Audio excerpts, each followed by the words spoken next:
বিগত আওয়ামী লীগ ফ্যাসিস্ট সরকার যেটা নিয়ে এসেছিল যে আপনার দলীয় প্রতীকে নির্বাচন, যেটা স্থানীয় নির্বাচন দলীয় প্রতীকে, সেটি কিন্তু বিএনপি চাইলে সেটা কিন্তু বিএনপি করতে পারতো, কিন্তু বিএনপি কিন্তু সেটা করে নাই। বিএনপি কিন্তু স্থানীয় নির্বাচনে দলীয় প্রতীক রাখছে না।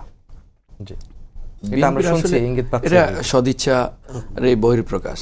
এটা আসলে বিএনপি আসলে যেটা, আর মাসুদ কামাল ভাই যেটা আশঙ্কার কথা বলেছেন, আমি ডামির কথাও তুলে এনেছেন।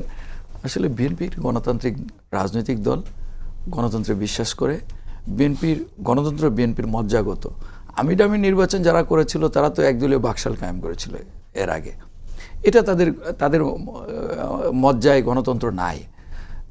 তারা সবসময় এটা যখন সরকারে আসে সেই যতবার ছিল ততবারই গণতন্ত্র হরণ করেছে। আর বিএনপির ইতিহাস গণতন্ত্র একদলীয় বাকশালের পরিবর্তে বহুদলীয় গণতন্ত্র প্রচলনের ইতিহাস।